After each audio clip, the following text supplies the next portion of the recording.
달았음을 미리 말씀드리겠습니다. 자, 오래 기다리셨고요.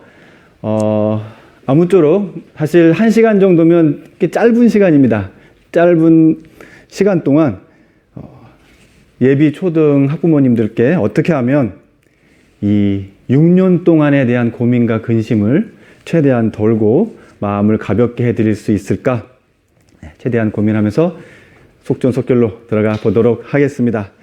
오늘 이 강연이 우리 학부모님들께 좋은 긍정적인 영향력으로 다가갔으면 좋겠습니다. 자, 그러면 첫 번째 우선 가장 중요한 것부터 말씀을 드릴게요. 초등교육에 있어서 이것 하나만, 이 두 가지 숫자만 기억을 하면 전반적인 6년의 시간 동안이 무탈하게 지나가실 수 있을 겁니다. 화면 좀 바꿔주시겠어요? 두 가지 숫자는 바로 이 숫자입니다.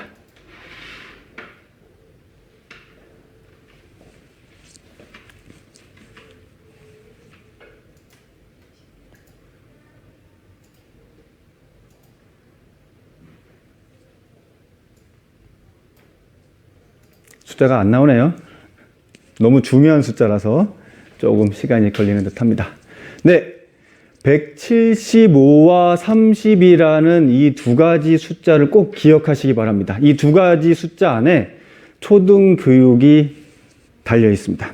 우선 175라는 숫자부터 말씀을 드릴 텐데, 혹시 175라는 숫자가 의미하는 바가 무엇일지 한번 예상되시는 분은 지금 채팅창에 잠깐 올려봐 주세요. 송정현 선생님, 혹시 채팅창에 맨 처음 올리시는 분 뭐라고 말씀해 주시는지. 알겠습니다. 예.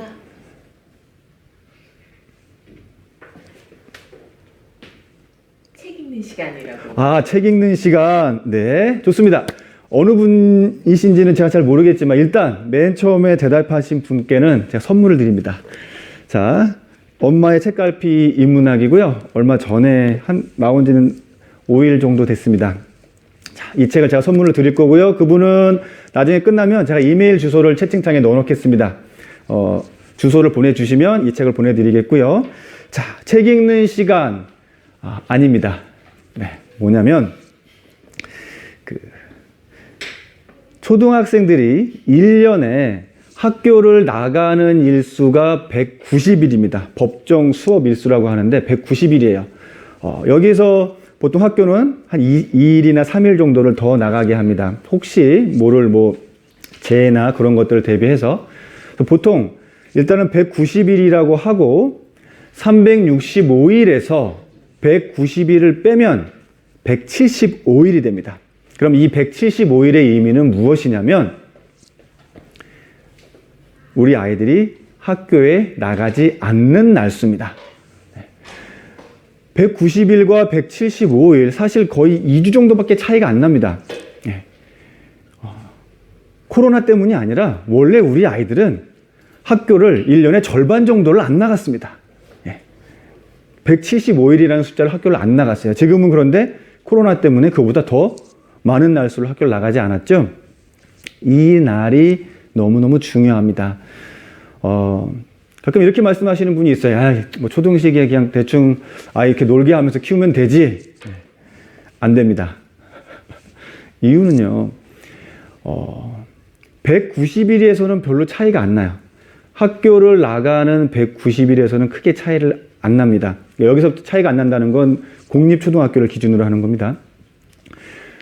그나마도 학교에 나가고 학교에서 무언가를 배우고 하는 시기는 공통적으로 배우고 익혀나갑니다.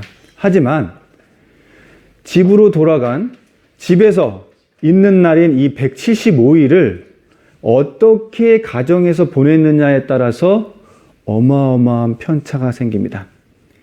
1년 곱하기 175일, 2년 곱하기 175일, 3년 곱하기 175일 해서 쭈루룩 6년 곱하기 175일 하면 나중에는 거의 따라가기가 어려운 상황이 됩니다. 가정에서도 이 175일이라는 시간 동안 어떻게 우리 아이를 교육할 것인지에 대한 어느 정도의 큰 플랜이 있어야 됩니다. 가정에서의 교육 계획이 있어야 돼요. 그 계획이 없이, 그러니까 놀더라도 그러한 큰 거시적인, 적어도 거시적으로라도 교육에 대한, 뭐 체험에 대한, 또 노는 순간, 또 어떤 교육 등등의 계획이 있으셔야 이 175일을 무의미하게 보내지 않을 수 있습니다. 그리고 이 시간에서 벌어진 차이가 중고등학교 올라가 사실 따라하기가 상당히 어렵습니다. 자, 그럼 여기서 질문이 하나 나오는데요. 이 175일을 그럼 가정에서 어떻게 계획을 세울 것인가? 선생님, 그 계획을 어떻게 세우죠? 그 계획을 세우는 방법이 30이라는 숫자에 달려 있습니다. 아까 숫자 175와 30 두 가지 숫자를 말씀드렸죠? 자, 30이라는 숫자의 의미는 무엇일까요? 채팅창에 올려주십시오. 맨 처음 답변해 주시는 분께 또 아시죠? 네. 지금 뭐라고 올라왔나요? 방학이요. 방학. 네. 30일 최소 습관 잡는 일수, 30일 단위로 계획 세워야. 네. 30분 공부 시간 하루에 30분. 네. 맨 처음 올리신 분은 방학이라고 잡아주신 거죠? 예. 알겠습니다. 그분께도 이 책 제가 보내드리겠습니다. 나중에 꼭 제 이메일로 주소를 보내주시기 바랍니다. 자, 이렇습니다. 30은요, 권수입니다. 권수. 30권입니다. 30권이 뭐냐면, 다행히 여러분들은 아직 자녀가 초등학생이 아닙니다. 대부분. 뭐 아니면 저학년일 수도 있고, 예비 초등 학부모님이셔요. 자, 우리 자녀가 초등학교에 입학하기 전에 가능하면 저는 30권의 자녀 교육서를 읽으시라고 말씀을 드립니다. 그럼 기준이 왜 30권이냐? 한 권의 자녀 교육서가 집필되기 위해서는 그 안에 약 40개의 꼭지가 들어갑니다. 이제 40개의 작은 목차라고 할 수 있는데요. 이 40개의 작은 목차 안에 자그마한 꼭지 하나하나 안에는 최소한 1명 정도의 사례가 들어갑니다. 물론 교육 이론들도 들어가지만 사례가 들어가요. 그러면 자녀 교육서를 한 권 읽으시면 약 40여 명의 아이들과 만나게 되는 겁니다. 40명 곱하기 그러면 30권 하면 몇 명을 만날 수 있을까요? 네. 1200명을 만나게 됩니다. 그 중에 뭐 공통된 사례들을 제외한다고 해도 거의 1000명이 넘는 아이들을 자녀 교육서를 통해서 만나실 수가 있어요. 이것이 상당히 중요한데요. 아이들 1000명이 어느 정도인지 감이 잘 안 오실 텐데, 1000명의 아이들을 만난다는 건, 초등학교 교사가 담임으로서 30년 동안 근무를 해야, 30분 동안 학급 아이들이 바뀌면서 만날 수 있는 인원입니다. 네. 그 정도 데이터를 일단 훑고라도 한번 지나가시면, 그제서야 우리 아이에게 맞는 발달 과정에 대한 감을 잡으실 수 있습니다.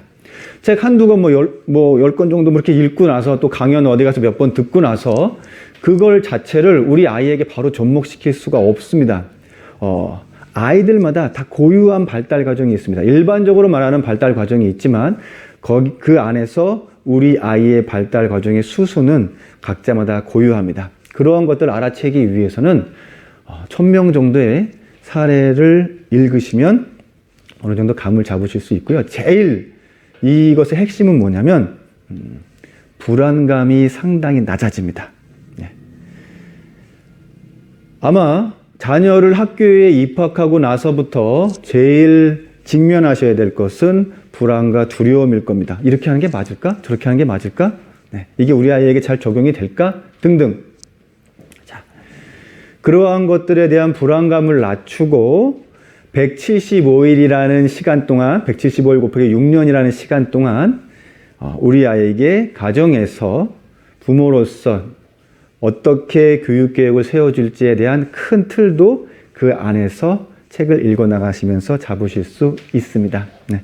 선생님이 근데 30권 언제 읽나요? 하루에 10분씩만 읽으시면요. 일주일이면 1권 정도 읽으실 수 있고요. 그럼 한 달이면 4권입니다. 10개월이면 그냥 40권이 넘어갑니다. 예. 그리고 자녀 교육서는 교육 전공 서적이 아니기 때문에 그렇게 어렵지 않습니다. 쭉쭉 훑어가면서 읽으실 수 있습니다. 사실 오늘 강연에서 이 두 가지 숫자만 기억하셔도 여러분들 아주 큰 무기를 가지고 가시는 겁니다. 자, 그러면 본격적인 우리 아이가 입학하기 전에 그러면 학부모로서 무엇을 알아야 되는가? 제가 고민을 하다가 몇 가지 주제를 뽑았습니다. 자존감이 있고요. 그리고 창의력, 그 다음에 대화법, 그리고 또 공부력, 이렇게 네 가지 주제를 핵심들만 확실하게 말씀을 드리도록 하겠습니다. 그러면 자존감부터 들어가 보겠습니다.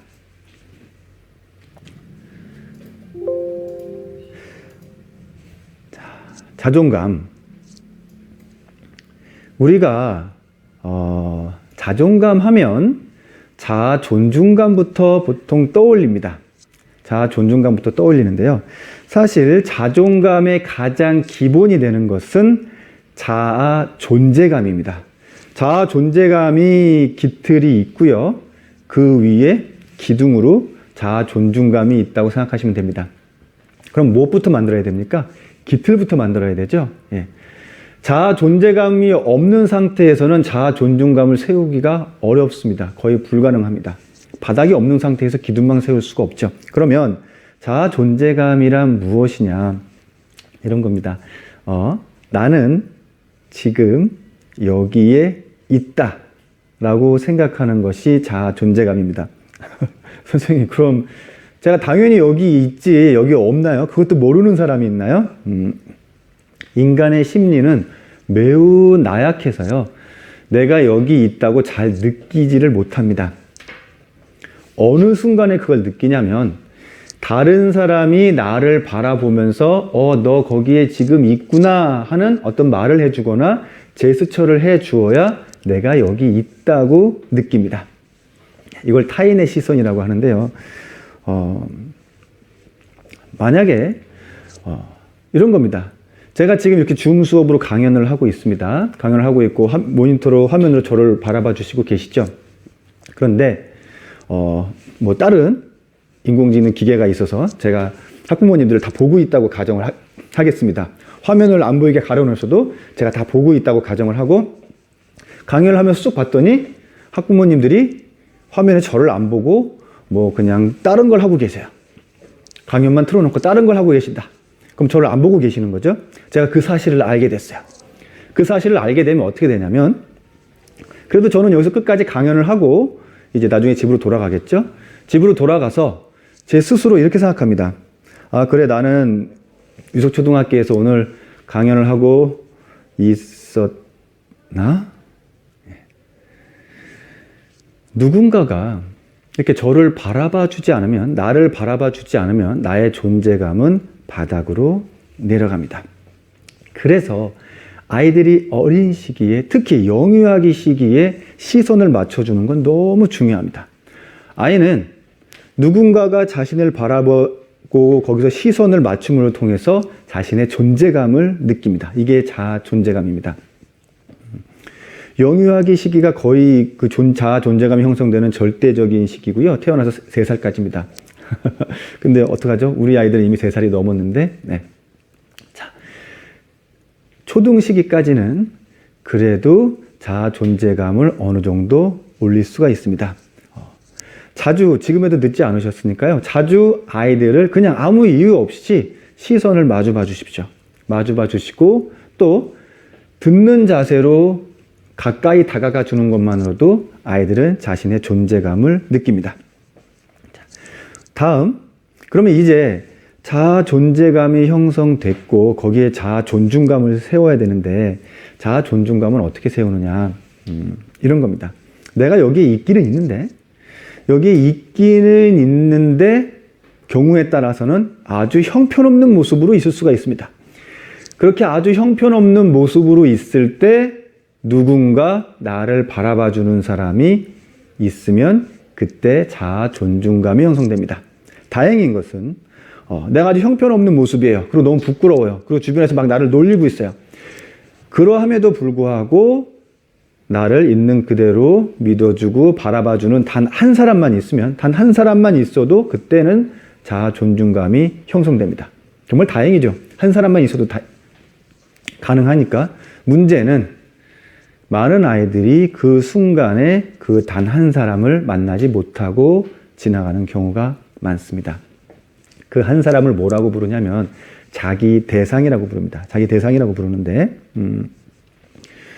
2차 세계대전이 끝나고 유럽의 심리학자들이 조사를 했어요. 그때 상당히 안 좋은 시기죠. 2차 세계대전이 끝난 시기였으니까 뭐 고아도 있고 등등등.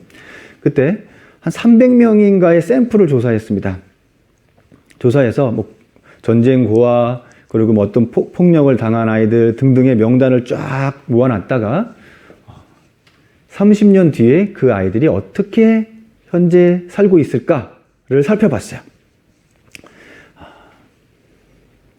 심리학자들은 예상을 했습니다. 300명 중에 거의 대부분이 아마 심리적인 상처를 입고 아주 힘들게 살아가고 있을 거야. 뭐 그중에 자살한 사람들 많을 거고, 그럴 거요 라고 생각을 했습니다. 그런데 의외로 약 100여 명이, 그러니까 3분의 1이죠. 100여 명이 지극히 일상적이고 우리가 얘기하는 평범한 그리고 행복한 그러한 삶을 살아가고 있었습니다. 그래서 심리학자들이 이게 뭐지?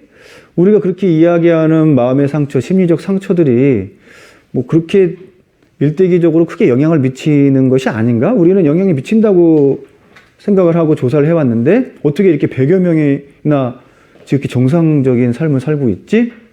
뭐 그 사람들에 대해서 다시 조사를 하기 시작했습니다. 조사를 했더니 그들에게는 공통점이 있었습니다.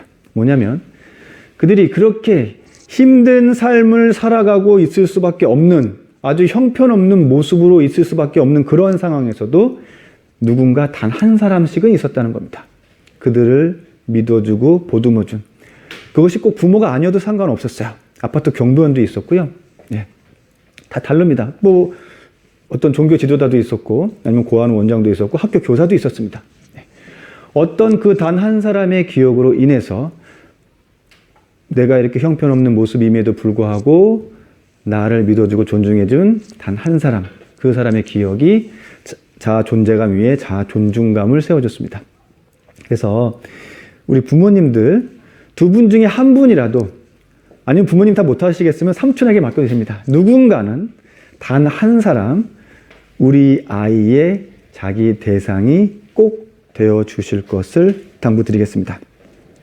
자, 자존감에는 이게 가장 큰 틀이고요. 자아 존재감이 있고 자아 존중감이 큰 틀이 있고요. 그 안에 세부적으로 세 가지 기본축이 있습니다. 뭐냐면 자기 효능감, 자기 조절감, 그리고 자기 안정감입니다. 이 중에 제가 일단 자기 조절감 부분에 좀 설명을 드리겠습니다. 자기 효능감이라는 건 내가 좀 쓸모 있는 사람이구나라고 느끼는 것이 자기 효능감이고요. 자기 조절감이란 무엇이냐면 이 부분에서 많이 놓치시는데 내 의지를 갖고 내가 무언가를 하고 싶은 대로 할 수 있는 것이 자기 조절감입니다. 그럼 내 마음대로 막 해도 되는 걸 자기 조절감인가요? 그게 아니고요. 내 의지를 가지고 나의 욕구를 조절하면서 내 마음껏 할 수 있다는 겁니다. 이것이 자기 조절감입니다. 좀 더 설명을 드릴게요.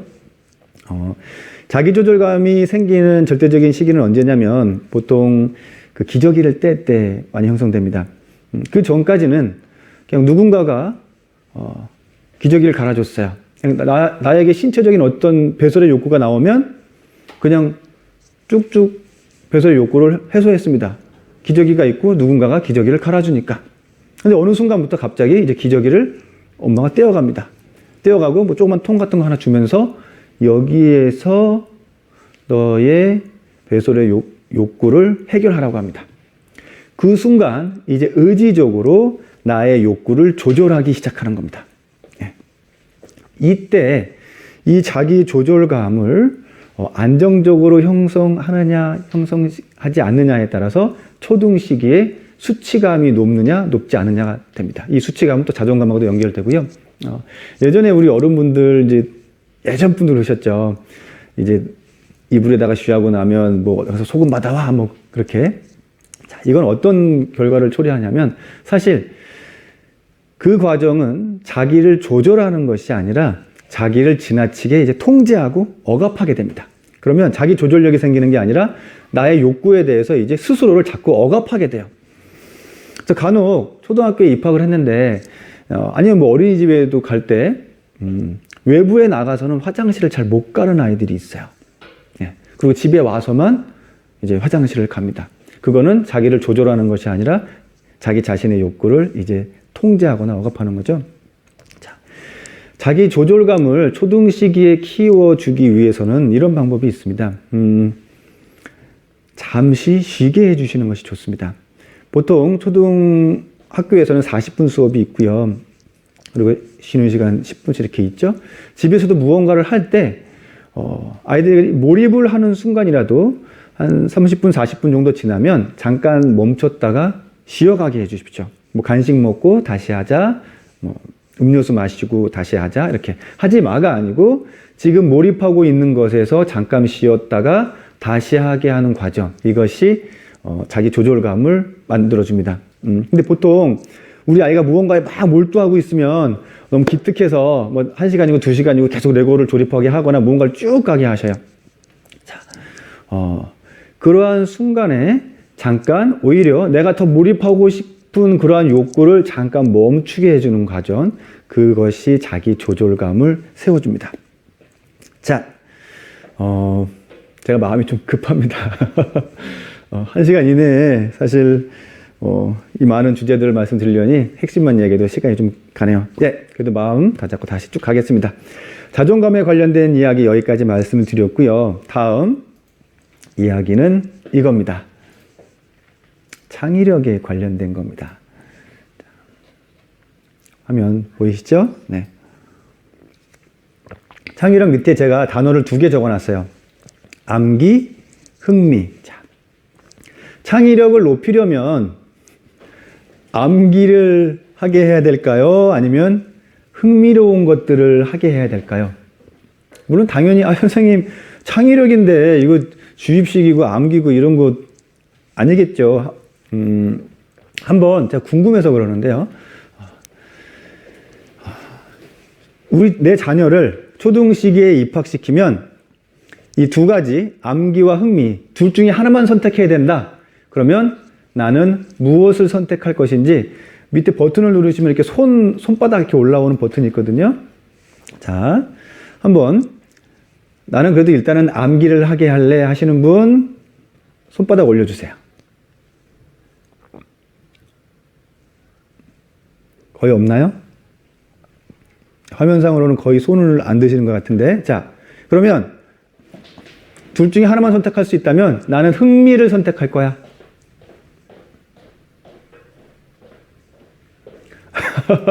아마 손바닥 올리는 걸 어떻게 하는지 잘 모르시나 봐요. 양쪽 다 손을 안 드셨는데.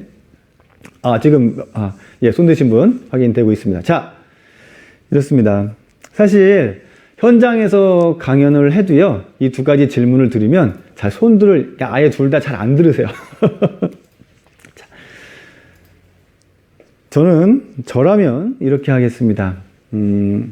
초등 시기에 암기를 시키겠습니다.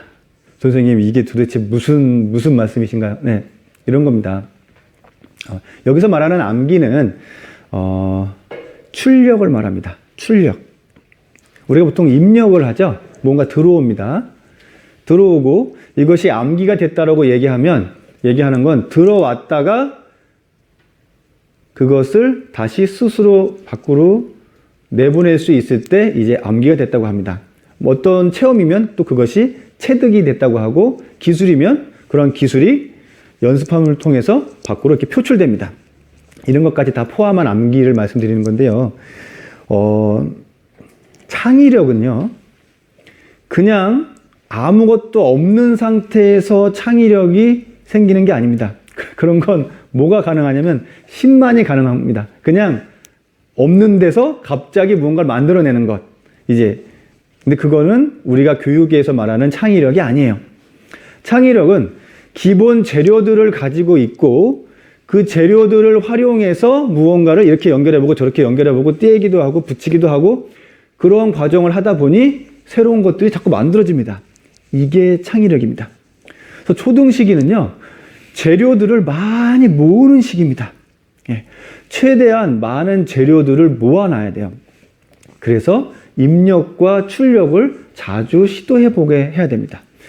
초등 시기에 자주 그것을 시도해보게 하면 어떻게 되냐면, 뇌과학자들이 말하기를 보통 10세까지 뇌가 입력, 출력의 그 영역을 확대시킨다고 합니다. 이 영역을 확대시킨다는 건 뭐냐면, 쉽게 얘기해서 메모리 칩이 있죠. 예. 메모리 칩이 있는데 뭐 몇백 메가 바이트인지 아니면 기가바이트인지 뭐 테라인지 어마어마하게 차이가 나죠. 일단은 기본 용량을 크게 해 놓아야 거기에 계속 자료들을 넣을 수 있어요. 초등 시기는 이렇게 입력과 출력을 자주 반복할수록 이 뇌의 용량이 확대됩니다. 그리고 이 뇌의 용량이, 메모리가 확대되는 영역이 어디까지냐면, 뇌과학자들이 얘기하기가 보통 10세까지를 얘기해요. 초등 6학년이 12세라고 한다면 적어도 초등 시기까지는 자주 무언가를 들어왔다가 나갔다가 들어왔다가 나갔다가 하는 과정을 거치게 해주시는 게 좋습니다. 그럼 기본 바탕 안에서 얘가 뭐가 자꾸 들어왔다 나갔다 하네, 이거 용량을 크게 만들어야 될 것 같아, 해서 그러한 받아들일 수 있는 수용 능력을 크게 만듭니다. 그리고 그 과정 안에서 계속 어떤 자료들이 쌓이고 그 자료들을 가지고 나중에 창의력을 발휘할 수 있게 돼요. 창의력은 다시 말씀드리지만 아무것도 없는 상태에서 창의력이 되는 것이 아닙니다. 자, 그러면 이제 재료까지 모아놨어요. 재료까지 모아놨으면 그 뒤에는 그런 것들을 어떻게 연결하고 뗐다 붙였다 하는 과정을 통해서 이제 본격적으로 이제서야 이제 창의력을 발휘해야 되겠죠. 창의력이라는 것이 발휘되는 수순이 있습니다. 네. 그 수순을 자주 익히게 해주면 아이들이 창의력을 발휘하게 돼요. 그게 뭐냐면, 창의력은 직관력과 매우 밀접하게 연결이 되어 있습니다. 우리가 직관력이 뭐냐면, 논리적인 설명을 하지 않고 척하고 바로 알아볼 수 있는 것이 직관입니다. 직감이라고도 하고요. 예술가들에게는 영감이라고도 표현을 해요. 그 직관을 예술가들은 영감이라고 표현을 하고, 뇌과학자들은 직관이라고 표현을 합니다. 이러한 직관을 자주 활용하게 할수록 창의력이 높아집니다. 그럼 직관을 어떻게 활용하느냐? 직관이 작용되는 순서가 있어요. 그 순서대로 아이들에게 어떤 활동을 주어지면 자주 창의력을 발휘하게 됩니다. 그 순서가 뭐냐면, 처음에는 아까 말씀드렸죠? 입력과 출력을 자주 시켜주면서 기본 베이스 바탕 안에 재료 것이 첫 번째 수순입니다. 두 번째는 문제거리를 던져줍니다. 문제거리라는 것이 무엇을 해결해야 될 그런 고민거리라는 거죠. 그럼 고민거리가 하나 주어지면 아이들은 거기에 몰입을 합니다. 막 몰입해 가요. 이것이 두 번째 수순입니다. 세 번째 수순이죠. 재료, 그 다음에 이제 어떤 고민거리를 주고 고민하면서 아이들이 이제 몰입해 나가죠. 대부분의 일반적인 문제들은 이 몰입하다가 그냥 해결이 됩니다. 대부분은 재료가 있고 문제를 주고 해결이 되는데, 어떤 문제들은 몰입을 해도 해결이 되지 않는 문제들이 있어요. 그럴 때 이제 창의력이 나서게 되는 겁니다. 근데 이때 창의력을 어떻게, 직관이 어떻게 그 순간에 그것을 해결하게 하느냐? 잠깐 몰입을 멈추게 해줘야 됩니다. 이거를 쉼이라고 합니다. 잠깐 쉬게 해주시면 돼요. 뭐 산책을 하라고 보통 얘기하죠. 고민거리가 있을 때 잠깐 그냥 딴 생각하고 산책하거나, 아니면 뭐 샤워를 하거나 등등, 잠깐 좀 쉬어야 되겠어 하면서 쉬는데 갑자기 고민거리들에 대해서 맞아, 이렇게 하면 되겠구나 하면서 통찰이 일어납니다. 그 순간이 진정으로 창의력을 발휘하게 되는 순간이에요. 그때 직관이 막 움직일 때는 언제냐면, 몰입하고 있을 때 움직이는 것이 아니라, 몰입하고 주어진 재료 가지고 막 고민을 하다가 안 되겠어, 나는 잠깐 좀 논리력을 좀 쉴게 하면, 그때 직관이 와서, 논리력 대신 직관이 와서 혼자 일을 합니다. 무의식 안에서 막 혼자 일을 해요. 그러다가 마치 무언가를, 여러 가지 재료들을 관통하듯이 창의력이 발휘됩니다. 그래서요, 그 자녀의 창의력을 높이려면 아까 말씀드린 대로 일단 기본적으로 평소에 재료들을 많이 획득하게 해 놓으셔야 됩니다. 평소에 재료들을 많이 획득하게 해 놓으시고 중간중간에 그러한 재료들을 활용해서 무언가를 해결할 수 있는 고민거리를 제시해 주는 겁니다. 그리고 아이들이 막 몰입하다가 이제 잠깐 뭐 쉬었다가 잠깐 쉴까 하는 그런 쉼의 과정을 갖게 합니다. 그러면서 하고 통찰이 일어나는 그러한 경험을 자주 하면 아이들이 나중에 어떤 문제 상황에 마주했을 때 자기도 모르게 그런 패턴대로 갑니다. 그리고 창의력을 발휘할 수 있게 됩니다. 덧붙여서 이 직관력을 이걸 이제 전략적 직관이라고 이야기하는데요. 이러한 전략적 직관을 통해서 창의력을 발휘하는데 도움이 되는 것이 하나가 뭐가 있냐면 명상이 있습니다. 하루에 한 3분에서 5분 정도라도 아이들과 그냥 같이 명상을 하세요. 명상을 하면 우리의 뇌에서 알파파라는 것이 나오는데요. 이 알파파가 보통 창의력을 발휘하거나 직관력을 사용할 때 나오는 그런 뇌파입니다. 그래서 그러한 것들을 사실 어떻게 보면 명상은 가장 깊은 쉼의 순간에 들어가는 거죠. 그래서 뇌에 알파파가 충만하게 하고 그러한 과정 중에 어떤 문제의 해결이나 성감과 같은 통찰이 일어나는 그러한 환경을 내가 의도적으로 만들어줄 수가 있습니다. 자, 이제 다음 내용으로 가겠습니다. 다음의 내용은요, 이겁니다. 대화법입니다. 대화. 네. 뭐, 대화할수록 화가 나고, 자. 아직까지는 그래도 그렇게 힘들진 않으실 겁니다. 아직까지는. 그래도 아이들이 초등 저학년까지는 미주알, 고주알 막 이렇게 와서 얘기도 하고, 엄마 어쨌어, 저쨌어 막 이렇게 얘기도 하고, 아빠 뭐 오늘 어떻게 했어 얘기합니다. 괜찮습니다. 네. 그런데, 이제 자녀를 입학하고 나서 이상하게 학년이 올라갈수록 대화가 어려워지실 겁니다. 힘들어지실 거예요. 차라리 그냥 내가 피하고 말지 하는 순간들이 많이 오실 겁니다. 자, 대화의 기본적인 방법들을 말씀드릴 건데요. 그 전에 있어서 우선 엄마 말의 영향력에 대해서 말씀을 드리도록 하겠습니다. 화면 바꿔주세요. 엄마 말은요, 아이들에게 아주 큰 영향을 미칩니다. 이게 말이라는 건 제가 말씀드리는 건 그냥 음성을 뜻하는 겁니다. 음성 자체만으로도 큰 영향을 미치는데요. 대구 가톨릭 의대에서 실험을 했어요. 아주 큰 수술을 한 아이들, 그러니까 전신 마취를 해야 될 정도의 수술을 한 아이들의 엄마의 목소리를 미리 녹음을 해뒀습니다. 녹음을 해두고 아이가 수술이 끝나고 마취해서 깨어날 때 그 엄마의 목소리를 들려줬어요. 뭐 이런 말씀들을 남겨놓으셨겠죠. 우리 누구누구야 참 힘들었지. 그래도 수술을 이렇게 잘 견뎌줘서 고맙다. 이제 괜찮을 거야. 뭐 등등의 이렇게 말을 녹음을 해줬겠죠. 아직 마취해서 완전히 깨어난 순간이 아닙니다. 그냥 마취해서 깨어나고 있는 약간은 비몽사몽한 그러한 상황이겠죠. 거기서 이제 그러한 목소리를 들려줬을 때 어떤 현상이 일어났냐면 선망 증상이라는 것이 있답니다. 마취해서 깨어날 때 부작용 중에 하나인데 뭐 소리를 지르거나 막 이렇게 몸을 흔들거나 이제 불안한 상태에서 그런 모습들을 보이겠죠. 그런데 그렇게 마취해서 깨어날 때 엄마의 목소리를 들려주는 순간 그러한 선망 증상이 현저하게 떨어졌답니다.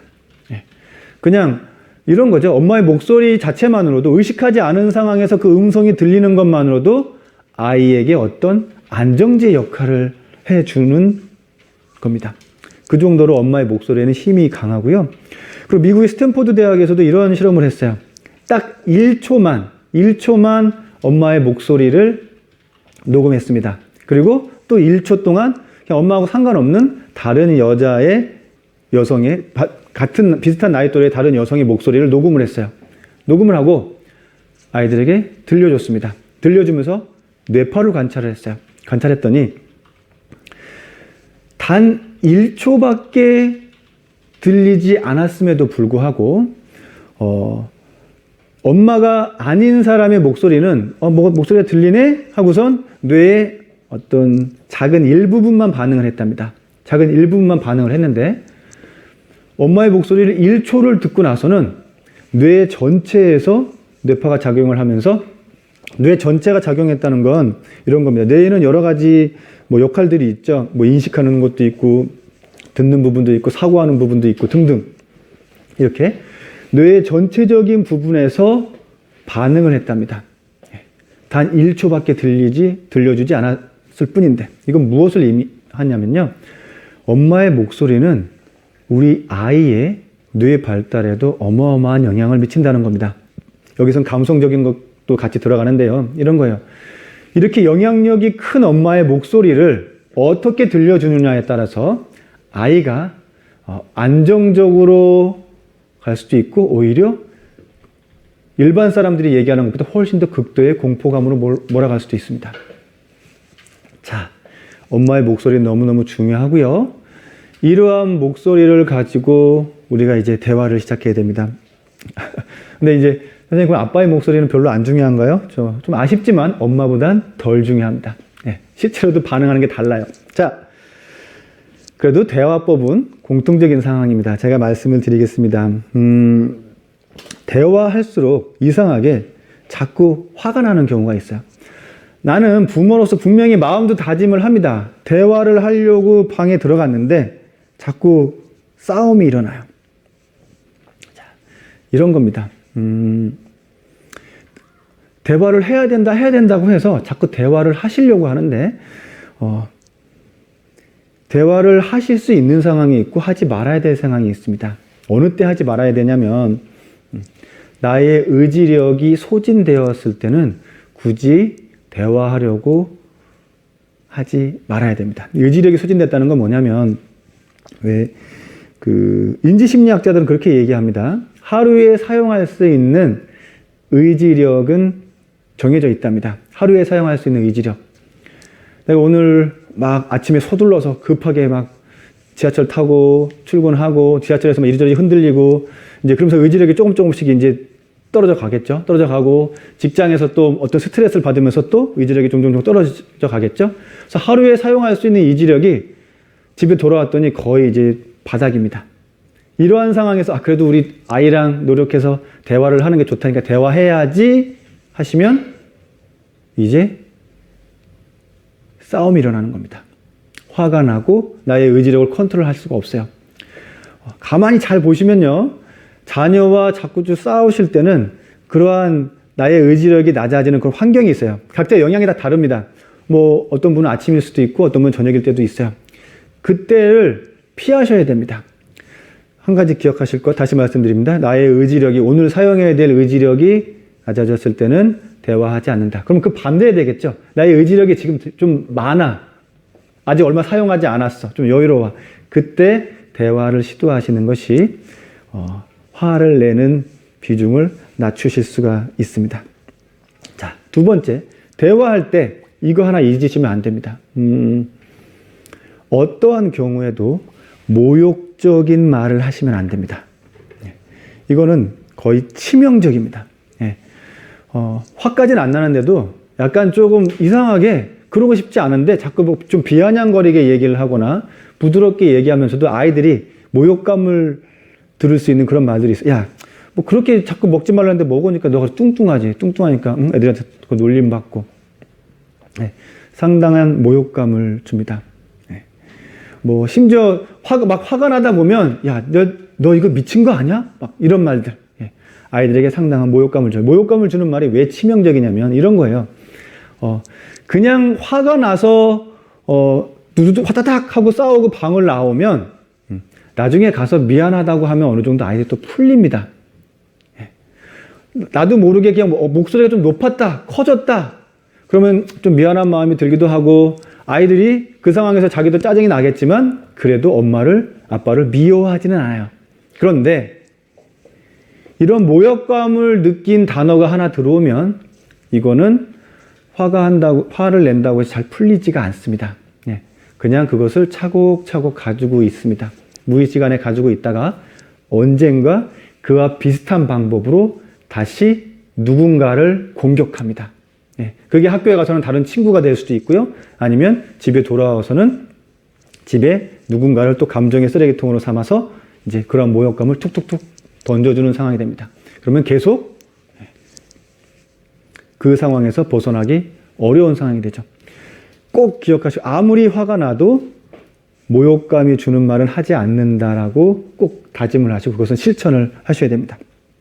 자, 그리고 마지막 한 가지로 더 덧붙여 말씀드릴 수 있는 건 뭐냐면 아직까지는 아니지만 이제 3학년 이상이 되고 사춘기가 오기 시작하고 그럴 때 뭔가 대화를 해야 되겠다라고 마음을 먹으시면 대화를 해야 되겠다라고 마음을 먹지 마시고 아예 애초부터 싸우러 들어가자라고 생각하고 들어가십시오. 예. 그냥 나는 지금 너랑 싸우러 갈 거거든 하는 마음으로 들어가시면 싸우고 나와도 후회는 안 합니다. 대화를 하고 가야지 했는데 들어가서 나왔는데 싸웠어. 그럼 자꾸 후회가 되고 두렵습니다. 애초에 그냥 싸울 생각을 하고 들어가시고 단 이거예요. 싸움은 싸우는데 너무 위태로울 만큼은 싸우지 말자. 위태로울 만큼이라는 것이 무엇이냐면 아까 말씀드린 대로 모욕감을 주거나 그리고 승부를 아주 명확하게 뭐 권위를 확 눌러버리거나 이러면 승부가 명확하게 나죠. 이거는 위태로운 상황입니다. 예. 위태롭지 않을 만큼만 싸우러 들어가자라고 했는데 또 의외로 싸움이 안 일어나고 그냥 어느 정도 일상적인 대화를 하고 나왔다면 그 상황에선 성공한 대화가 되겠죠. 자, 대화에 있어서 가장 필요한 건 뭐냐면요. 이렇게 생각하십시오. 이제 대화를 뭐 많이 해야지 꼭 해야지라고 생각하시지 마시고 초등 시기에는 대화가 꼭 필요하지는 않다라고까지 생각하셔도 됩니다. 이게 무슨 뜻이냐면 대화가 먼저가 아니고 일단 관찰과 기다리는 것이 먼저입니다. 그리고 제가 아까 초반에 말씀드렸죠. 자아 존재감이 형성되기 위해서는 눈을 말없이 자주 시선을 마주치는 것. 예.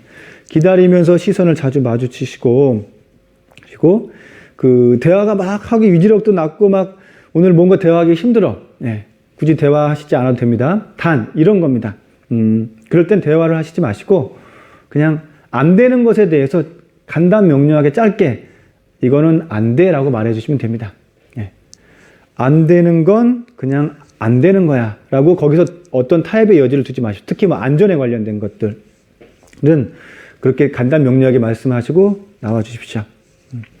그리고 그 대화보다 초등 특히 저학년까지는 몸으로 하는 게 훨씬 더 높은 효과를 가지고 옵니다. 초등 시기는 아직 직관력이 강합니다. 직관력이 강해서 말로 설명하기보단 직관력을 이렇게 몸으로 부딪히면서도 그러한 직관력을 바로 아이들은 알아채요. 툭툭 치는 것이 나에게 관심이 있어서 치는 건지 나를 정말 싫어해서 치는 건지 똑같은 치는 것임에도 불구하고 그것을 바로바로 직관적으로 알아차립니다. 그래서 내가 지금 무슨 대화를 해도 잘 모르겠다.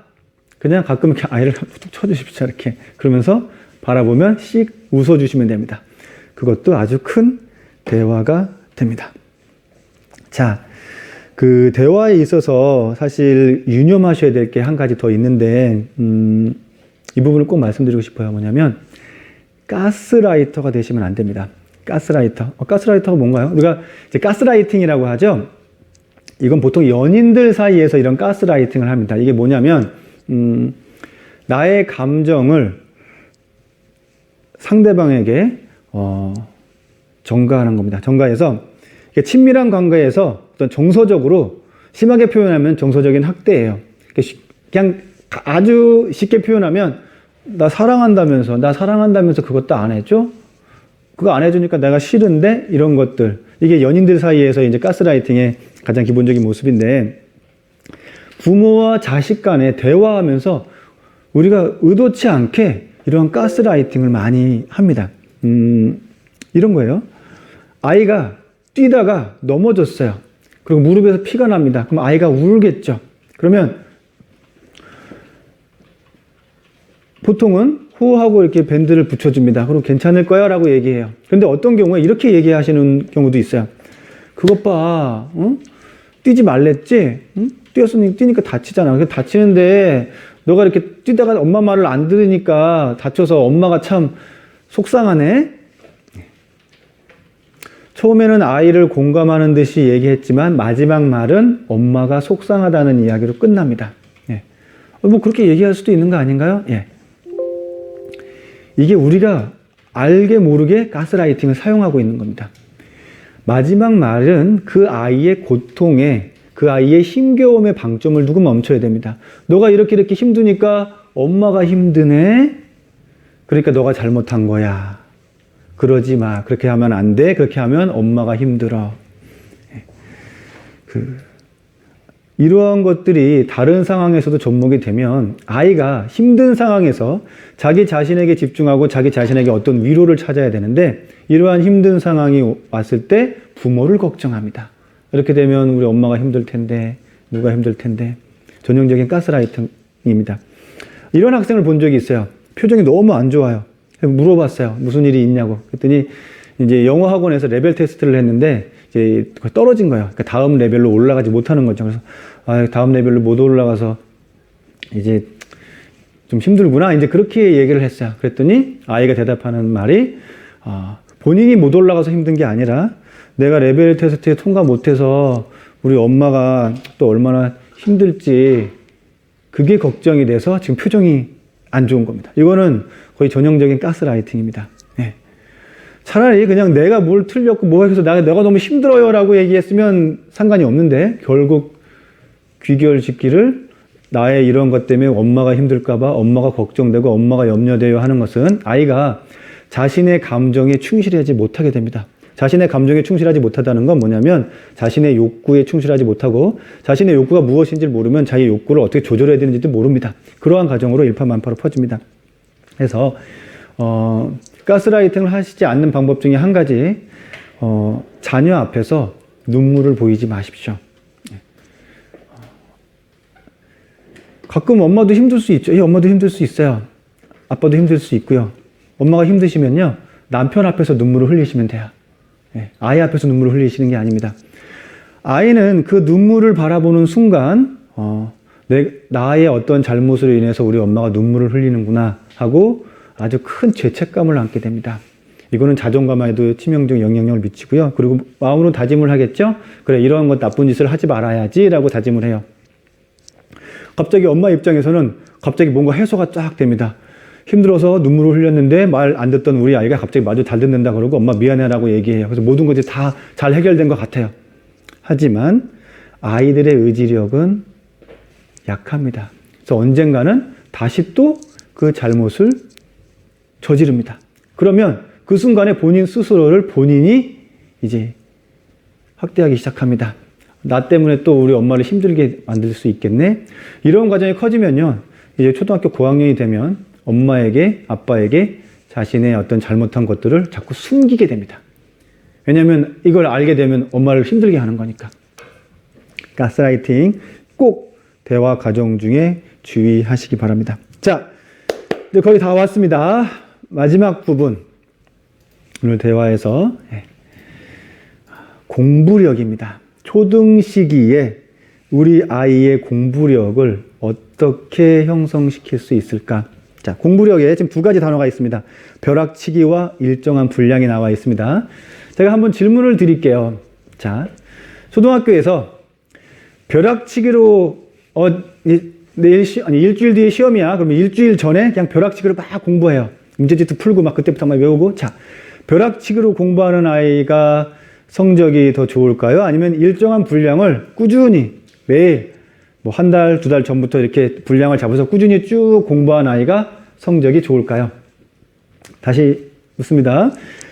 벼락치기로 한 아이가 성적이 좋을까요? 일정한 분량을 꾸준히 한 아이가 성적이 좋을까요? 초등 시기에. 자, 한번 우리 손 흔들기를 한번 보겠습니다. 벼락치기가 더 성적이 좋을 거다. 지금 화면상으로는 아무도 안 계신 것 같고요. 일정한 분량으로 꾸준히 하는 것이 성적이 더 좋을 거다. 네. 둘 다 손을 안 대신 분들은 공부에 상관이 없다는 뜻인가요? 예, 좋습니다. 자, 답을 말씀드리겠습니다. 두 아이 다 성적이 좋습니다. 벼락치기를 하든 일정한 분량을 하든 초등 시기는 둘 다 성적이 좋아요. 그럼 성적이 안 좋은 건 뭐냐? 벼락치기도 안 하고 일정한 분량을 매일 꾸준히도 안 하는 아이들은 성적이 안 좋습니다. 예. 초등 시기의 교육은요, 물론 이전보다는 내용도 깊이가 있어지고 범위가 넓어졌지만 그래도 아직까지 아이의 어떤 인식력 발달 과정에 있어서 벼락치기만 해도 성적이 괜찮게 나옵니다. 괜찮게 나와요. 네. 단 문제는 이게 중등으로 넘어가서는 차이가 난다는 거죠. 중등 이상으로 올라가서는 이제 벼락치기에서 점점점 별로 효과가 못 미칩니다. 근데 아이들은 착각을 하죠. 벼락치기하고 성적이 잘 나오면 부모들도 착각을 합니다. 우리 아이가 성적이 좋으니까 공부를 잘하는 줄 알아요. 예. 그리고 우리 아이는 성향상 원래 그렇게 몰아쳐드는 성격이구나. 그래 하고서 그걸 그냥 놔두십니다. 그러면 중고등학교 올라가서 힘들어집니다. 예. 공부는요, 흥미롭지가 않습니다. 정말 공부가 재밌게 우리 아이가 어떻게 공부를 재밌게 만들 수 있나요? 없습니다. 정말 특별한 몇몇 그런 아이들이 있어요. 지극히 정상적이지 않은 아이들이 있습니다. 예. 그런 아이들은 몇 명 있고요. 대부분은 흥미롭지 않은 공부를 지속적으로 꾸준하게 해나가는 힘을 가지게 해야 됩니다. 이것이 공부력이고 학습력인데요. 미국의 어느 한 심리학자가 이런 실험을 했어요. 실험도 아니고 떠들면서 다녔어요. 나는 말이야, 누가 시험을 보면 합격할 수 있는지 합격하지 못하는지 나는 그냥 바로 알아맞힐 수 있어 하고 막 떠들고 다녔어요. 다른 심리학자들이 이상한 심리학자가 다 있네. 그래? 한번 너 알아맞혀봐. 그러면서 샘플을 줬습니다. 어느 고등학교에서 이번에 성적이 좋게 나올 학생들과 좋게 나오지 않은 학생들을 이렇게 미리 사전에 알아맞혀보라고 했어요. 그래서 그 심리학자가 가서 뭘 하나 하고 가서 봤더니 대단한 것도 하는 것도 아니에요. 그냥 설문지 같은 거 하나 쭉 나눠주더니 한 10분 뒤에서 쭉 걷더니 그걸 쭉 보면서 체크하더니 얘는 합격할 거고 얘는 떨어질 거고 얘는 합격할 거고 얘는 떨어질 거고 쭉 이렇게 분류했어요. 그런데 나중에 시험을 보고 뚜껑을 열었더니 거의 100%에 가깝게 맞췄습니다. 네. 그리고 심지어 군대에서도 그 사람이 잘 알아맞춘다니까 미국의 내비실 같은 거 있죠. 그러니까 특수부대. 그런 데서 이러한 이 특수부대의 훈련을 끝까지 마칠 것인지 아니면 종을 딸랑딸랑 치고 나는 그만둘 것인지를 미리 한번 알아맞힐 수 있냐? 알아맞힐 수 있대요. 그래서 똑같이 설문지 주고 체크리스트 쭉쭉쭉 하고 이 사람은 그만둘 거고요. 이 사람은 그래도 끝까지 과정을 마칠 거예요 했는데 거의 맞췄습니다. 어떻게 알아맞혔을까요? 그것이 공부력의 핵심입니다. 뭐냐면 그 심리학자가 설문을 돌려서 조사한 것은 이제 심리 검사지를 나눠준 건데 어떤 검사지냐면 그 사람의 근면성에 대한 것을 확인하는 심리 검사였습니다. 근면성이 높으면 합격했고 근면성이 떨어지면 중도의 포기가 많았습니다. 학습력은요. 아까 제가 처음에 두 가지 질문 드렸습니다. 일정한 분량을 꾸준하게 하는 것. 사실 근면성입니다. 예. 이 근면성이 학습력이 되고 공부력이 되는 겁니다. 일정한 시간과 장소를 정하십시오.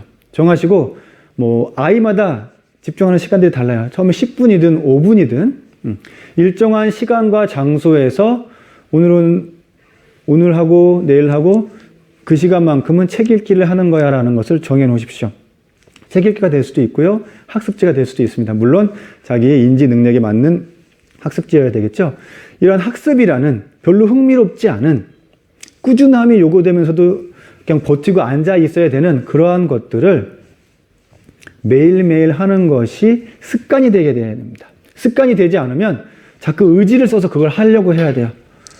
의지를 써서 하면 오래 못합니다. 근데 의지가 아니라 습관이 되면 의지력을 발휘하지 않고 그 시간이 되면 그 장소에서 그것을 하게 됩니다. 예. 지금 우리 학교에서는 아침에 10분 동안 아침 독서 시간이 있습니다. 정해진 시간에 종이 울려요. 그러면 아이들이 갑자기 막 떠들다가도 자리에 가서 앉아서 10분 동안 책을 읽습니다. 예.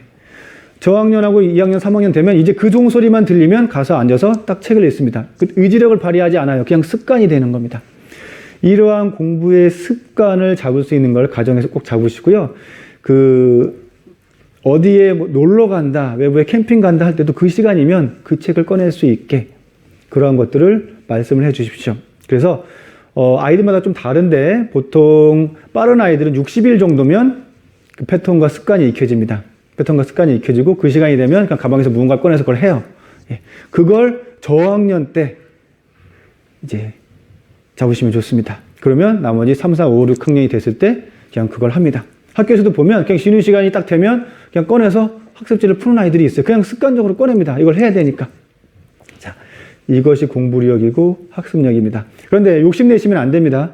예, 아이의 발달 수준 맞게 해서 매일 꾸준히 하는 것. 이게 공부력이고요. 그리고 한 가지 덧붙여서 말씀드리면 공부하는 이제 환경이 중요한데, 우리가 초등학교 입학하면 갑자기 그 전까지는 가만히 있다가 왠지 책상도 좀 다시 해줘야 될 것 같고 하면서 방에 책상도 다시 꾸며주시고, 그리고 뭐 책들을 한번 이렇게 쫙 깔아주시고 공부할 분위기를 만들어줘야지 이렇게 만들어주십니다.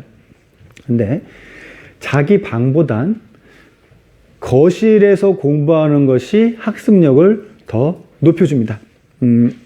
일본의 도쿄대 학생들, 일본의 도쿄대면 뭐 명문이죠. 도쿄대 학생들을 대상으로 설문을 했어요. 초등 시기에 어디에서 공부를 했는지. 상당수의 절반 이상의 학생들이 초등 시기까지는 거실에서 공부했다고 합니다. 그리고 이렇게 답변하는 사람들도 있었습니다. 뭐냐면 거실에서 공부하다가 엄마가 이제 방을 만들어줘서 공부하러 방에 들어갔는데 그 순간부터 학습력이 쭉쭉쭉 떨어지고 성적이 떨어지기 시작했다고 대답한 것도 있습니다. 이게 뭐냐면요, 우리들이 생각하기엔 아무도 못 들어오게 하고 그 안에 들어가서 열심히 몰입하면 공부가 더 잘 되겠지. 초등 시기는 그렇지 않습니다. 오히려 누군가가 옆에 있어줘야 안정감을 느낍니다. 뭐냐면 의지력이 약하기 때문에 혼자 앉아 있으면 이걸 끝까지 해내는 데 있어서 계속 의지력을 써야 돼요. 근데 누군가 옆에 있거나 바로 옆에 안 있어도 됩니다. 뭐 다른 데서 거실 보통 옆에 뭐 주방에 있고 뭐 설거지 하는 그런 소리가 이렇게 들림으로써 아이는 안정감을 느끼고 의지력을 발휘하지 않고 거기서 자기가 뭐 엎드려서 공부하기도 하고 뭐 그림도 그리고 그런 과정을 거칩니다. 그래서 거실에서 아이들이 책도 읽게 하고 문제집도 풀게 하고 그러던 중에 분명히 모르는 게 있어요. 모르는 단어도 있습니다. 그러면 누군가에게 쉽게 물어볼 수 있어야 돼요. 엄마, 이게 무슨 뜻이야? 이 말이 이게 무슨 뜻이야? 네. 그러면 뭐 어머님이 뭐 청소하시다가도 금방금방 대답을 해줄 수 있죠. 이러한 과정을 통해서 그나마도 공부하는 과정에 재미를 느끼거나 아니면 쭉 그 흐름이 끊기지 않고 갈 수 있습니다. 그래서 우리 집의 거실 환경이 우리 아이가 거기서 뒹굴뒹굴 하면서도 무언가를 끄적거리고 할 수 있는 환경인지 한번 살펴보시고 만들어 주십시오. 자, 12시가 넘었네요. 그래도 거의 오늘 말씀드릴 이야기들은 다 말씀드렸고요. 마치면서 이거 하나만 더 덧붙여서 말씀드리겠습니다. 강연 끝나면 채팅창으로 질문 몇 개 궁금하신 분들 질문도 받도록 하겠습니다. 초등 시기의 목적을 이렇게 생각하십시오. 우리 아이의 초등 시기의 6년 동안의 목적은요, 뭐 물론 공부도 있겠고 뭐 자존감도 있겠고 여러 가지 많이 있을 겁니다. 창의력도 있겠고 가장 근본은 분리입니다. 분리. 예. 부모와 자식의 떨어지는 분리를 연습하는 기간이라고 생각하시면 됩니다. 아니, 아직 초등학교 1학년밖에 안 됐는데 벌써 분리요? 뭐 떠나보내는 뭐 그런 건가요? 예. 그 분리는 언제부터 시작되냐면요. 사실 만 3세까지는 강한 안정적인 애착이 필요합니다. 3세가 넘는 순간부터 이제 분리가 시작되는 겁니다. 늘 우리는 분리를 연습해 왔어요. 이미 아이가 뱃속에 있다가 아이를 낳는 순간부터도 이미 분리입니다. 그래도 너무 두렵기 때문에 그래도 우리는 아직 하나야 라는 의미로 끌어안고 모유 수유를 하고 하면서 강한 애착을 느낍니다. 그러한 강한 애착 뒤에 점점점 계속 분리를 연습해 옵니다. 연습해 오고 초등 시기 이제 고학년, 3학년 이상 사춘기가 넘어가면서 어느 정도는 분리의 완성까지도 이루신다는 목적으로 가십시오. 아이가 분리하고 자기 스스로의 존재감을 느끼고 성장해 가면 그때부터 이제 부모님이 좀 자유로워지십니다. 자유로워지시고 이때는 이제 엄마나 아빠의 이름이 아닌 나도 나라는 이름으로 다시 찾아 들어가실 수가 있어요. 그래서 초등 시기 분리라는 단어 항상 염두에 두시고 한번 마음가짐도 해보시고요. 그리고 이러한 과정이 거쳐지면 아이의 욕망을 알 수 있습니다. 그러니까 이게 아이의 욕망을 뭐라고 하냐면 아이의 순수한 욕망. 엄마나 아빠의 욕망이 아니라 아이가 가지고 있는 순수한 욕망을 바라보실 수 있게 되고요. 그러한 순수한 욕망을 바라볼 수 있을 때 그 아이를 있는 그대로 믿어주고 또 변화하는데 힘도 세워주실 수가 있습니다. 마치면서 한 가지만 말씀드리겠습니다. 저 얼마 전에 지금 책을 읽고 있는데 좀 두꺼운 책이에요. 이제 프로이드의 환자들이라는 책인데 되게 두껍습니다. 그러니까 프로이드 전집이 한 23권 있는데, 프로이드 전집에서 프로이드가 내담자들과 상담한 사례들만 뽑아서 하나에 한 권으로 모은 책이 있습니다. 그러니까 사례들이 나오니까 이제 내용은 어떤 스토리처럼 되게 읽기는 이제 그렇게 어렵진 않은데, 그 책에 이런 내용이 나와 있습니다. 이제 상담을 하고 어떤 이제 치유가 되면, 심리적인 치유가 됐는지 안 됐는지를 언제 알 수 있냐고 얘기하냐면, 치유가 됐다는 건 싸울 준비가 되어 있을 때다라고 표현을 해요. 내가 이제 누군가와 아니면 어떤 환경과 맞서서 싸울 준비가 됐다. 그러면 더 이상 정신분석을 받을 필요가 없고 상담을 하실 필요가 없다라고 그 책에서 이야기합니다.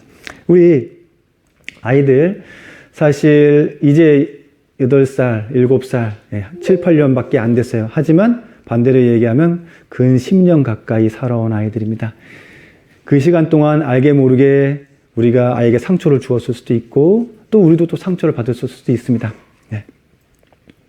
분리의 과정을 거치면 우리 아이들이 세상과 맞서서 타인과에 맞서서 당당하게 싸울 수 있는 힘을 갖게 됩니다.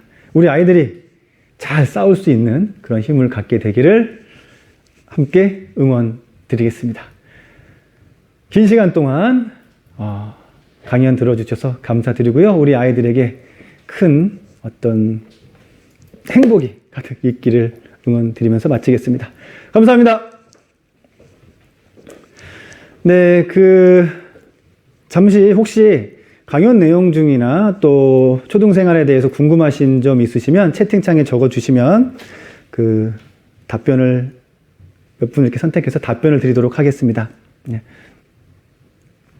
채팅 화면 좀 보여주시겠어요?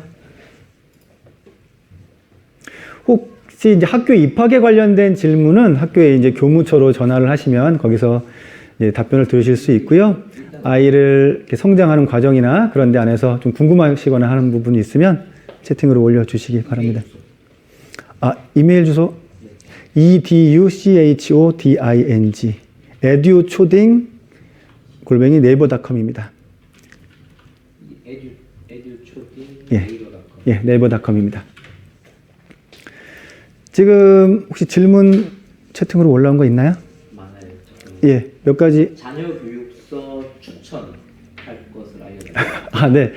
예, 자녀 교육서 추천은요, 이렇습니다. 이거 갑자기 책 홍보하는 것 같은데, 이번에 새로 나온 책에 30권 제가 담았습니다. 이거 보시면 되고요. 이렇습니다. 저는요, 예스24나 이렇게 도서 전문 사이트가 있어요. 사이트에 들어가서 자녀 교육서라고 치시면 1위부터 100위까지가 쭉 나옵니다. 1위부터 100위까지 쭉 나오면 거기서 뭐 30위까지 봐라 그런 것이 아니고요. 제목을 보세요. 제목을 보시고 나한텐 지금 이것부터 좀 보고 필요하겠는데 하는 걸 그냥 고르시면 됩니다. 고르시면 되고 조금 더 객관화하려면 서점에 가셔서 이제 거기서 목록에서 마음에 드는 책들 골라 놓으셨다가 서점에 가셔서 책 뒤편을 넘기시면 이게 몇 세 인쇄됐는지가 나와요. 뭐 3세, 5세 이렇게 해서 쭉 어느 정도 많이 인쇄가 된 책들을 고르시면 도움을 받으실 수가 있습니다. 그리고 그냥 한번 뭐 심리적이든 어떤 부분에서 도움을 받으시려면 여기 이 책 목차만 보셔도 그 목차 안에 어떤 책들인지 쭉 보실 수 있습니다. 네.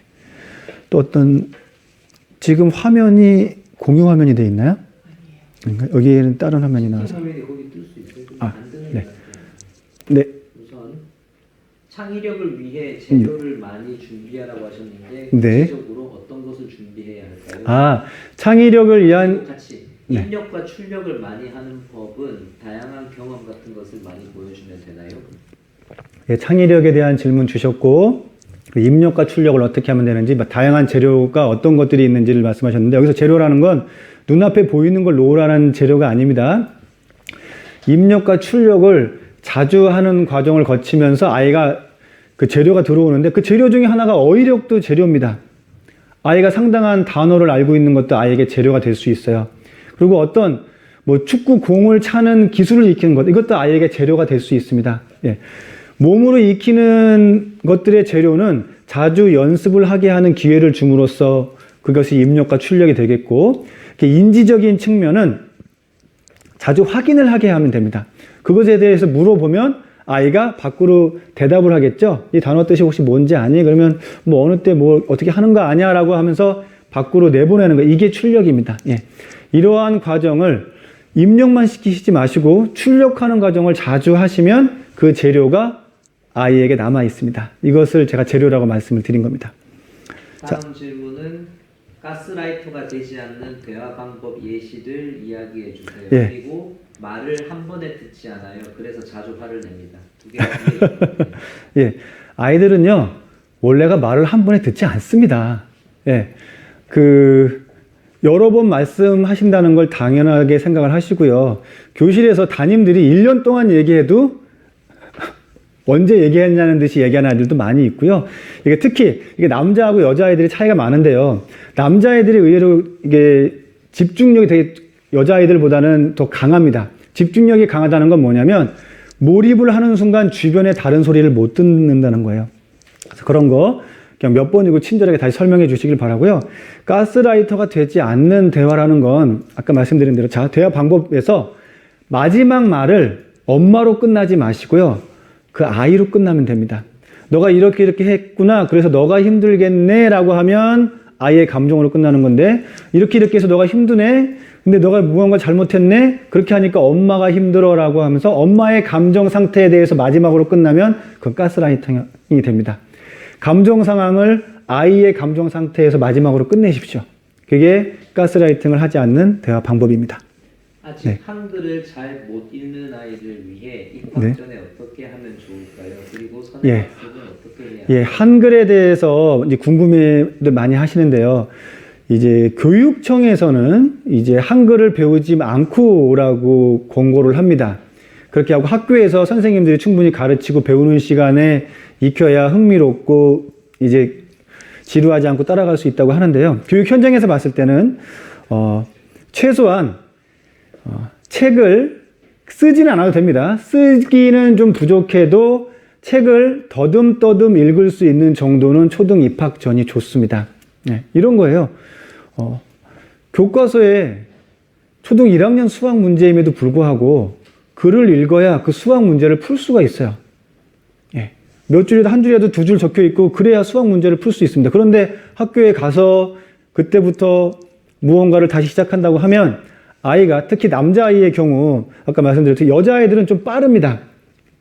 그러한 어휘력이나 인지 능력이 빨라서 남자아이들의 경우 그런데 아예 글을 읽지 못하고 간다 했을 때 다른 여자아이들에 비해서 본인이 좌절감을 더 많이 느낄 가능성이 큽니다. 특히 학교 교육 안에서 활동이나 그런 것보단 듣기, 말하기, 읽기의 비중 위주가 강할수록 이제 그런 좌절감을 맛볼 경험이 크고요.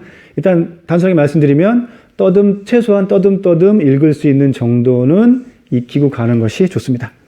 초등학교 입학 전 이것만은 익히고 왔으면 좋겠다 싶은 준비사항이 있을까요? 여기서 익히고 간다는 건 공부나 뭐 실제적인 능력을 말씀하시는 것 같은데요. 초등학교 입학 전에 저는 이것을 아이들에게 좀 심어줬으면 좋겠습니다. 뭐냐면 학교에 대한 기대감입니다. 기대감. 아이들이 학교를 딱 가는데 기대감을 안고 와야 되는데 입학하기 전부터 엄청난 부담감을 안고 옵니다. 학교에 가면 말이야 선생님도 무섭고 너 말 안 들으면 유치원처럼 그런 게 아니다. 또 일정 시간 동안 꼭 앉아 있어야 되고 뭐가 힘들고 어떻고 학교도요 재밌는 것들이 많습니다. 또 부모님들도 초등 시기에 어떤 소풍 가기 전날의 어떤 설렘이라든가 뭐 운동의 날 뛰었던 순간들, 넘어졌던 것들, 기쁘게 놀았던 그런 순간들이 있죠. 그러한 순간들을 말씀해 주시면서 일단은 첫 출발을 학교에 대해서 좀 기대감을 안고 오게 해 주십시오. 부모님이 너무 불안한 상태에서 학교를 보내면 아이는 불안한 상태로 이제 학교의 첫 발을 시작되고요. 초등학교 6년, 중학교 3년, 고등학교 3년 내내 계속 그 불안한 상태가 시작해서 쭉 유지됩니다. 첫 시작만큼은 꼭 기대감을 안고 시작할 수 있도록 그거에 신경을 써주셨으면 좋겠습니다. 7세인데 벌써 자존감이 낮은 것 같은데 자존감을 끌어올려 줄 수 있는 방법이 뭐가 있을까요? 예, 자존감 아까 제가 서두에 말씀을 드렸는데요. 일단 지금은 자주 물론 바라봐 주시고요. 사실 이렇게 한두 마디로 자존감을 훅 올리고 낮추고 할 수 없습니다. 단 이것만은 명확합니다. 이건 통계상으로도 나와 있고요. 부모님이 보통 자존감이 낮으면 자녀도 자존감이 낮습니다. 반대로 부모님이 자존감이 높아지면요, 아이는 자연스럽게 자존감이 따라서 올라와집니다. 한번 일단 본인 스스로를 확인을 해 보시고요. 내가 엄마로서의 자존감이 어느 정도인가도 한번 살펴봐 주십시오. 그리고 일단 엄마 먼저 자아 존재감 획득을 먼저 시작하십시오. 누군가에게 자꾸 바라봐 주셔야 됩니다.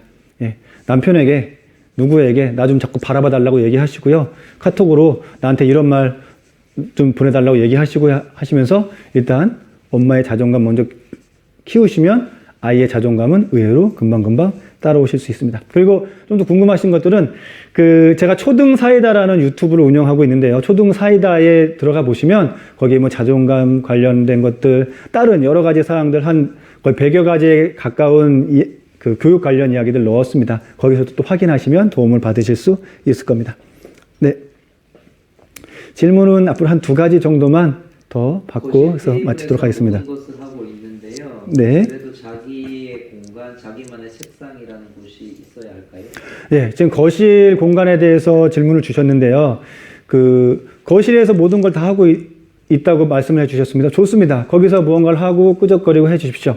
단, 자기의 공간은 어느 때 필요하냐면 안정감을 느낄 수 있는 자기만의 공간은 필요합니다.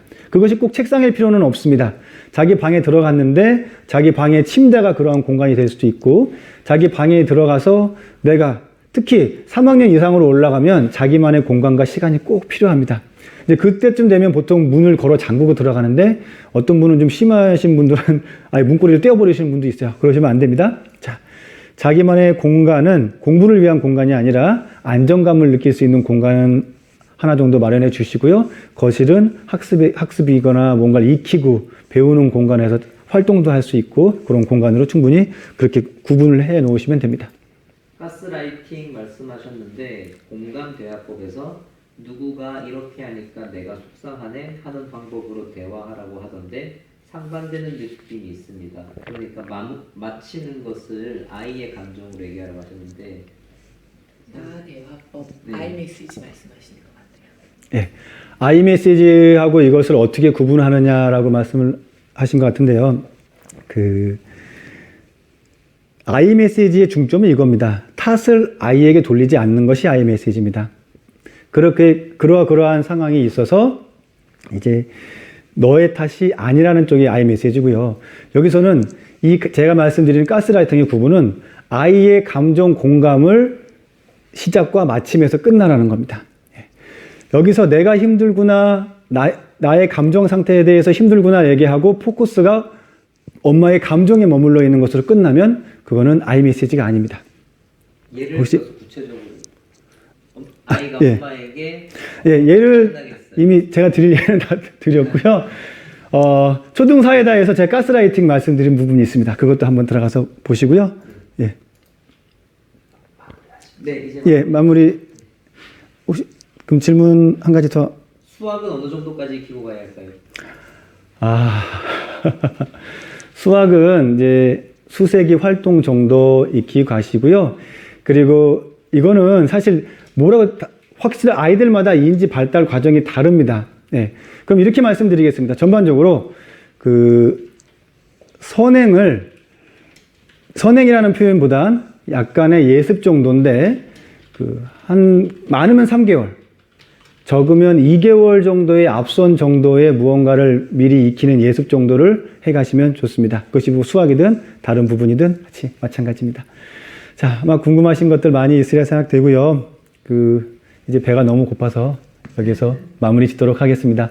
우리 학부모님들의 자녀분들, 학부모님들 모두 다 건강하시고요. 그리고 미리 입학 축하드리겠습니다. 네. 지금까지 유석초등학교 주간 예비 초등학부모 특강이었습니다. 감사합니다. 우리 참여해주신 부장 선생님들 너무 감사드립니다.